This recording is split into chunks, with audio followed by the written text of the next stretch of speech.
बिस्मिल्लाहिर्रहमानिर्रहीम। अस्सलाम वालेकुम जी बच्चों। जैसा कि आप लोग जानते हैं कि हम लोग चैप्टर नंबर 16 पढ़ रहे हैं और चैप्टर नंबर 16 का आपका आज लेक्चर नंबर 5 है।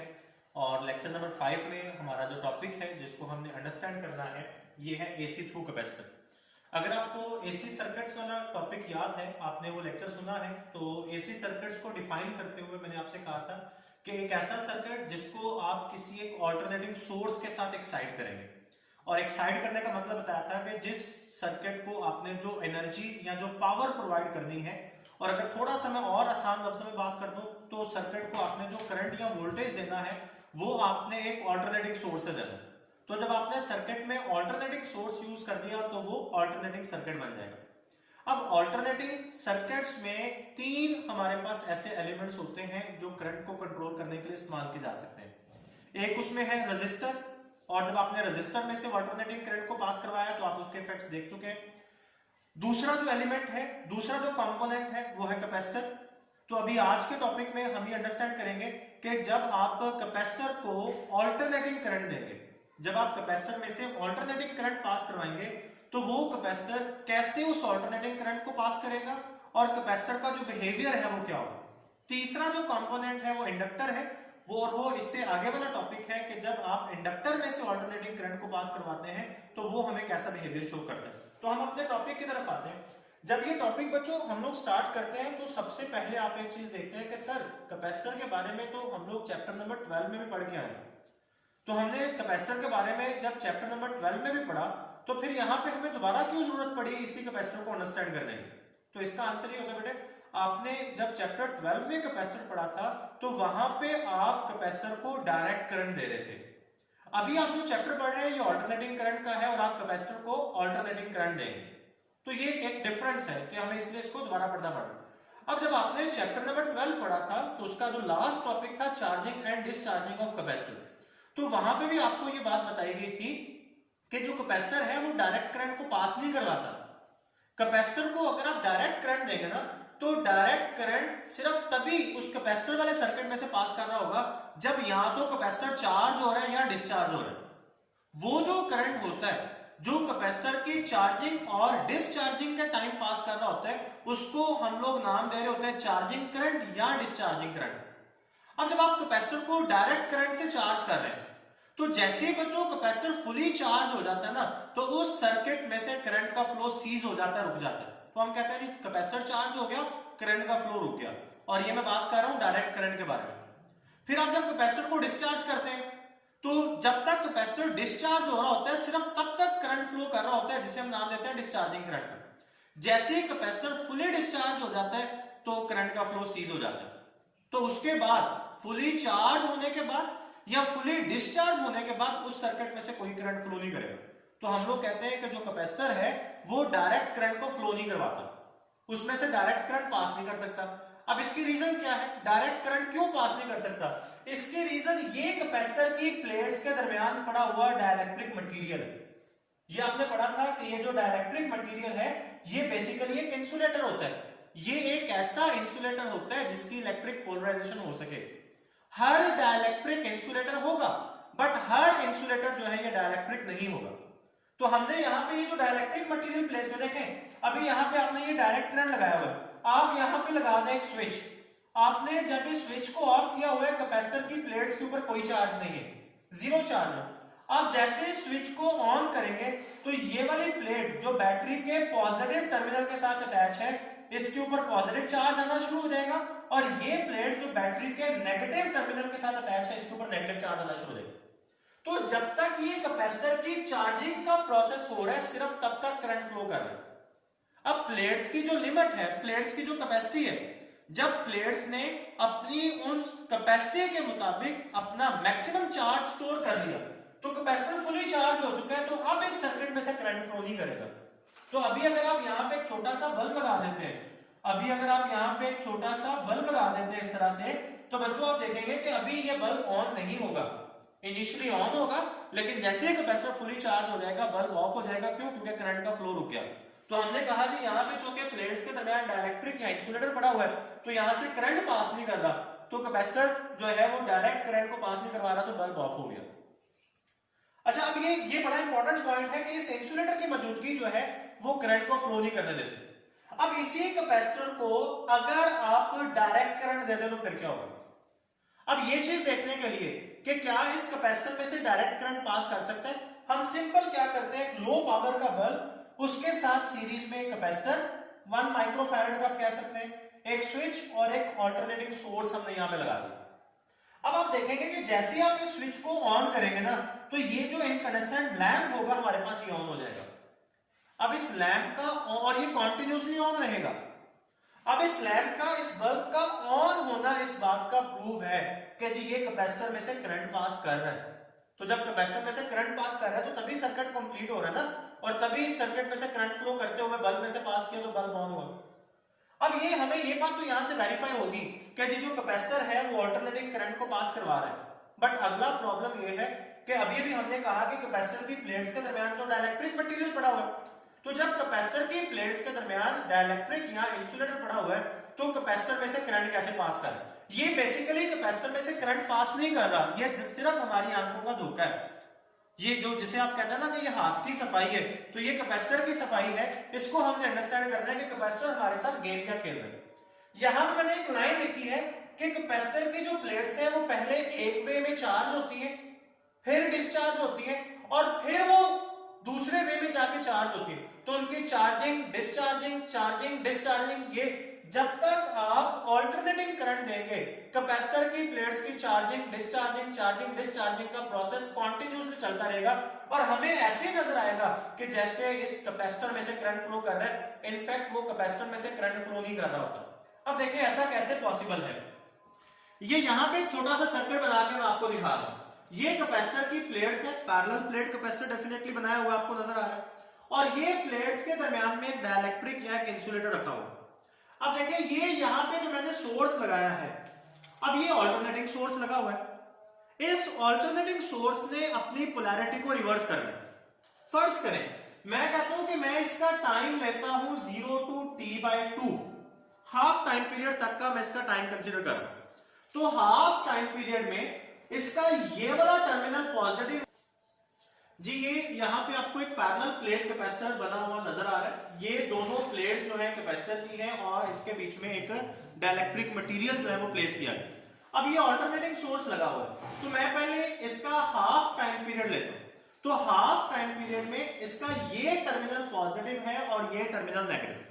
अब जो सोर्स का पॉजिटिव टर्मिनल ये जिस प्लेट के साथ अटैच है, तो जैसे ही सोर्स ऑन होगा तो इस प्लेट के ऊपर पॉजिटिव चार्ज आ जाएगा, और ये प्लेट जो नेगेटिव टर्मिनल के साथ अटैच है, इस प्लेट के ऊपर नेगेटिव टर्मिनल आ जाएगा। तो जैसे ही ये प्लेट्स के ऊपर पॉजिटिव और नेगेटिव चार्ज स्टोर हो रहा था, तो अभी वो चार्ज स्टोर हो रहा था, तो क्या हुआ कि सोर्स की पोलैरिटी रिवर्स होगी, यानी आप half of the time period से आगे चले गए। तो अभी जब आप half of the time period से आगे जाएंगे, तो जब आप इसका टाइम लेंगे जी t/2 से लेकर t तक, तो अब ये टर्मिनल जो पहले नेगेटिव पॉजिटिव था ये अब नेगेटिव हो गया, और ये टर्मिनल जो पहले नेगेटिव था ये पॉजिटिव हो गया। तो अब ये प्लेट जो पहले हाफ में पॉजिटिवली चार्ज हो चुकी है, यह बैटरी के नेगेटिव टर्मिनल के साथ, सोर्स के नेगेटिव टर्मिनल के साथ आ गई। तो इसका जो पॉजिटिव चार्ज है ये यहां से निकल के वापस आना शुरू हो जाएगा, और इधर से ये प्लेट जो नेगेटिवली चार्ज है, जो पहले सोर्स के नेगेटिव टर्मिनल के साथ अटैच थी, ये अब सोर्स के पॉजिटिव टर्मिनल के साथ आ गई, तो इसका नेगेटिव चार्ज यहां से वापस आना शुरू हो जाएगा। तो मतलब फर्स्ट हाफ साइकिल में कैपेसिटर की चार्जिंग हो रही थी और अगले हाफ साइकिल में कैपेसिटर की डिस्चार्जिंग हो रही। तो दोनों केसेस में आप देख सकते हैं कि इन वायर्स में से करंट फ्लो कर रहा है, तो हमें ऐसी नजर आएगा कि जैसे सर्किट में से करंट फ्लो कर रहा है, और हम कहेंगे कि कैपेसिटर में से करंट फ्लो कर रहा है। तो अब ये अल्टरनेटिंग जो सोर्स है, ये अल्टरनेटिंग करंट जो है ये तो चलता रहेगा। तो जब ये चलता रहेगा तो हर पॉजिटिव हाफ साइकिल के लिए कैपेसिटर की प्लेट्स चार्ज होती रहेंगी, और हर नेगेटिव हाफ साइकिल के लिए कैपेसिटर की प्लेट्स डिस्चार्ज होती रहेंगी। तो ये हमने कहा कि कैपेसिटर जो है उसकी चार्जिंग और डिस्चार्जिंग का जो प्रोसेस है ये एसी के केस में कॉन्टिन्यूसली चलता रहता है। तो इसका मतलब कि इस सर्किट में से या कैपेसिटर में से जो करंट है, अल्टरनेटिंग करंट, वो पास कर सकता है। अब ये कैपेसिटर की जो इक्वेशन है, हम लोग इस इक्वेशन को जानते हैं, चैप्टर नंबर 12 में हम पढ़ के आए, Q is equal to CV। अब इसमें Q वो चार्ज है जो कैपेसिटर की प्लेट्स पे स्टोर हो रहा है, C कैपेसिटर की कैपेसिटेंस है, और V जो है ये potential difference across the plates of the capacitor. अब ये जो पोटेंशियल डिफरेंस आपने यहाँ पे अप्लाई किया, यही पोटेंशियल डिफरेंस कैपेसिटर की प्लेट्स के दरमियान हमें मिलेगा। ये पोटेंशियल जो आपने अप्लाई किया है ये अल्टरनेटिंग है, V naught sine of theta. तो आप V की जगह पे जब ये वैल्यू पुट करेंगे तो आपके पास बन जाएगा Q is equal to C V naught sine of theta. अब देखिए ये C कैपेसिटेंस कांस्टेंट है, चेंज नहीं होगा। V naught peak value of the EMF और peak value of the voltage, ये भी चेंज नहीं होंगे। तो ये C और V नॉट दोनों हमारे पास कांस्टेंट है, तो इनकी प्रोडक्ट भी हमारे पास कांस्टेंट होगी, जिसे हम Q नॉट के साथ रिप्रेजेंट करेंगे। तो यही फिर हमारे पास जो चार्ज की इक्वेशन है ये बन जाएगी Q is equal to Q naught sine of theta. अब अगर आप गौर करें तो इस इक्वेशन को नाम दिया गया 1 का और इस इक्वेशन को नाम दिया गया 2 का। अब इसमें देखें ये आपने यहाँ पे जो V is equal to V naught sine of theta लिखा, ये वाली इक्वेशन, और इधर से अगर आप देखें तो ये इक्वेशन 2, तो इक्वेशन A और इक्वेशन 2, इन दोनों इक्वेशंस को अगर आप देखें तो आप लिख सकते हैं कि V जो है that is directly proportional to sine of theta, और यहां से इक्वेशन 2 से देखें तो Q जो है that is also directly proportional to sine of theta. तो इसका मतलब ये हुआ कि अगर थीटा एंगल चेंज होगा तो Q उसके ऊपर डिपेंड करते हुए Q भी चेंज होगा और उसी के हिसाब से V भी चेंज होगा। तो फिर यहां से हमारे पास ये रिजल्ट आया कि Q और V ये दोनों जो होंगे ये आपस में इन फेज होंगे, कि जब आप एंगल को चेंज करेंगे थीटा चेंज होगा, तो थीटा की वैल्यू चेंज होने से साइन ऑफ थीटा चेंज हो जाएगा, और जब साइन ऑफ थीटा की वैल्यू चेंज होगी तो अगर चार्ज चेंज होता है, यहां पे देखें ये इक्वेशन हमें बता रही है कि जो चार्ज है वो भी साइनोसॉइडली वेरी कर रहा है, वो भी जैसे हमारे पास साइन कर्व बन रही है उसकी तरह वो भी चेंज हो रहा है, वेरी कर रहा है। तो अगर एंगल थीटा चेंज होगा तो चार्ज चेंज होगा, और जैसे जैसे चार्ज चेंज होगा बिल्कुल वैसे वैसे हमारे पास V चेंज होगा। तो फिर इन दोनों इक्वेशन से चार्ज और वोल्टेज की वेवफॉर्म भी बनाई गई है। जी बच्चों, हम ये कह रहे थे कि चार्ज और वोल्टेज इन दोनों इक्वेशन से हमारे पास आ गए कि ये इन फेज। अब इनकी जो हमारे पास डायग्राम बनती है, वेवफॉर्म जो बनती है, वो भी मैंने आपके सामने बनाई हुई। ये जो डॉटेड लाइन आपको नजर आ रही है ये चार्ज को रिप्रेजेंट कर रही है, और आप देख सकते हैं कि जो चार्ज वाली लाइन है ये भी साइनोसॉइडल लाइन, मतलब जैसे हमारे पास साइन ऑफ थीटा का फंक्शन बन रहा होता है, चार्ज का फंक्शन भी बिल्कुल वैसे बन। और इधर अगर देखें तो ये दूसरी जो लाइन आपको नजर आ रही है, जो वेवफॉर्म नजर आ रही है, ये वोल्टेज की है। अब देखें पॉइंट O के ऊपर दोनों का फेज 0 है, पॉइंट A के ऊपर दोनों का फेज π/2 है, मतलब दोनों की जो पीक है वो एक ही टाइम पे अकर कर रही है। पॉइंट B पे दोनों का फेज π है, C के ऊपर दोनों का फेज 3π/2 है, और पॉइंट D के ऊपर दोनों का जो फेज है ये 2πr है।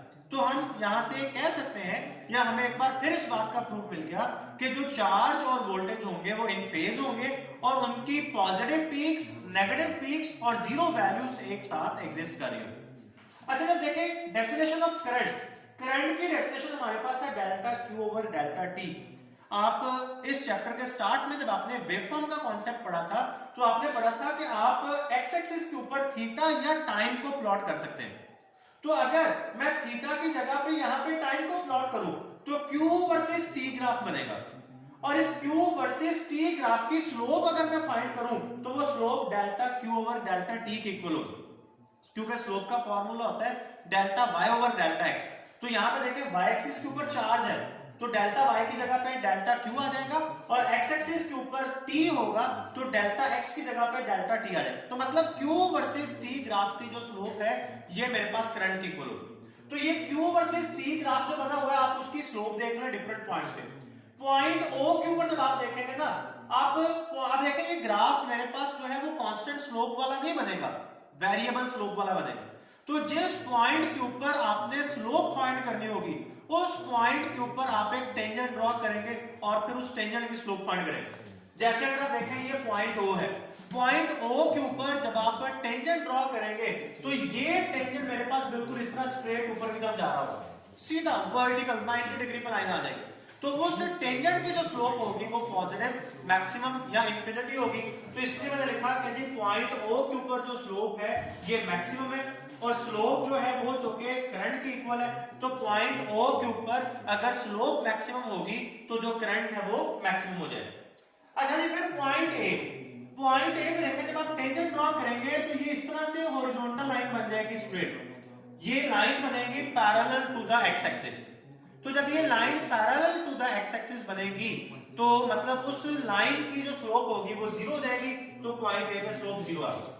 पॉइंट बी पे देखिए, आप टेंजेंट ड्रॉ करेंगे, टेंजेंट इस तरह डाउनवर्ड डायरेक्शन में बनेगा, क्यों? क्योंकि ग्राफ नीचे की तरफ आ रहा था, तो जो लाइन बनेगी वो स्ट्रेट लाइन बनेगी बट डाउनवर्ड बनेगी।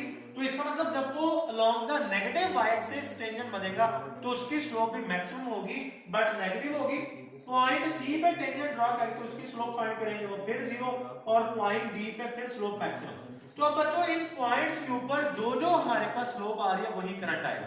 तो देखें ये करंट की वेवफॉर्म यहां पे बनाएगी। करंट को अगर आप देखें, पॉइंट ओ पे स्लोप मैक्सिमम थी, करंट मैक्सिमम पे आ गई। जब करंट अपनी पॉजिटिव पीक पे जा रहा है तो इसकी यहाँ पे फेज बनेगा पाई बाय 2। पॉइंट ए पे आपने कहा स्लोप जीरो है तो करंट की वैल्यू जीरो पे आ गई, फेज बन गया पाई। पॉइंट बी पे आपने कहा स्लोप मैक्सिमम है बट नेगेटिव है तो करंट देखें अपनी नेगेटिव पीक पे आ गया और इसकी यहाँ पे फेज बन गया 3 पाई बाय 2। और इसी तरह पॉइंट सी पे देखें स्लोप जीरो है तो मेरे पास यहाँ पे करंट भी जीरो हो गया और फेज बन गया 2 पाई। और डी के ऊपर फिर पॉजिटिव पीक, मेरे पास जो है वो पॉजिटिव पीक आ रही है तो यहाँ पे फिर एक बार जो फेज बन जाएगा पाई बाय 2। तो अब ये पॉइंट ओ के ऊपर देख लें, पॉइंट ए के ऊपर देख लें, जिस भी पॉइंट पे देखें दोनों तरफ आपने सेम पॉइंट्स कंसीडर कर दें। तो सेम पॉइंट्स जब आप लोग देखेंगे तो आप देखेंगे कि करंट का जो फेज होगा वो वोल्टेज के फेज से पाई बाय 2 आगे जा रहा होगा, तो हम कहेंगे कि जो करंट है वो वोल्टेज को पाई बाय 2 के फेज डिफरेंस से लीड कर रहा है। जी बच्चों, जब आपने कैपेसिटर को सर्किट में लगाया हुआ है, कैपेसिटर में से जब आप एसी को पास करवा रहे हैं तो वो कैपेसिटर उस अल्टरनेटिंग करंट को कुछ ऑपोजिशन ऑफर करेगा और वो अल्टरनेटिंग करंट को जो ऑपोजिशन, जो रुकावट ऑफर करता है या करंट को जो ऑपोजिशन फेस करना पड़ती है कैपेसिटर में से पास करते हुए, उसे हम लोग नाम देते हैं कैपेसिटिव रिएक्टेंस का। उसे रिप्रेजेंट किया जाता है XC के साथ। और according to the Ohm's law XC का हमारे पास जो फॉर्मूला बनेगा वो VRMS ओवर IRMS। और कैपेसिटर के केस में जो XC होगी उसका फॉर्मूला बनेगा 1 ओवर ओमेगा C। ओमेगा जो है आप लोग जानते हैं ये 2 पाई एफ सी के इक्वल होगा, तो आप ओमेगा की जगह पे 2 पाई एफ सी एफ पुट कर देंगे तो XC जो होगा ये 1 ओवर 2 पाई एफ सी के इक्वल आ जाएगा। अब देखिए ये जो कैपेसिटिव रिएक्टेंस है इसके यूनिट्स होंगे ओम, ये एक तरह की रेजिस्टेंस ही है। और यहां से फिर आप ये भी कह सकते हैं कि जो XC है ये फ्रीक्वेंसी के इनवर्सली प्रोपोर्शनल। अगर आप कैपेसिटर को दिए जाने वाले अल्टरनेटिंग करंट की फ्रीक्वेंसी बढ़ाएंगे तो उसकी रिएक्टेंस कम हो जाएगी, वो करंट इजीली उसमें से पास करेगा। और अगर आप कैपेसिटर को दिए जाने वाले करंट की फ्रीक्वेंसी कम करेंगे तो उसकी रिएक्टेंस बढ़ जाएगी। जैसे मैंने यहाँ पे लिखा हुआ है कि डायरेक्ट करंट है, आप जानते हैं कि डीसी की फ्रीक्वेंसी 0 होती है, तो जब आप यहाँ पे 0 पुट करेंगे तो XC जो है ये इंफिनिटी हो जाएगा। अब XC इंफिनिटी होने का मतलब ये है कि डायरेक्ट करंट के केस में कैपेसिटर ओपन सर्किट के तौर पर बिहेव करेगा और वो डायरेक्ट करंट को पास नहीं करवाएगा, उसको ब्लॉक कर देगा। लेकिन चूंकि जो AC है अल्टरनेटिंग करंट उसकी फ्रीक्वेंसी 0 नहीं है, तो फिर जब उसकी फ्रीक्वेंसी 0 से ज्यादा होगी तो जो हमारे पास XC आएगा वो भी इंफिनिटी से कुछ ना कुछ कम होगा, तो मतलब उसकी रिएक्टेंस होगी, ऑपोजिशन फेस करना पड़ेगी करंट को, बट वो कैपेसिटर में से पास कर सकता है। उम्मीद है आपको ये टॉपिक समझ आ गया होगा। बहुत इंपॉर्टेंट लॉन्ग क्वेश्चन है। अगले लेक्चर तक के लिए इजाजत दीजिए। अल्लाह हाफिज।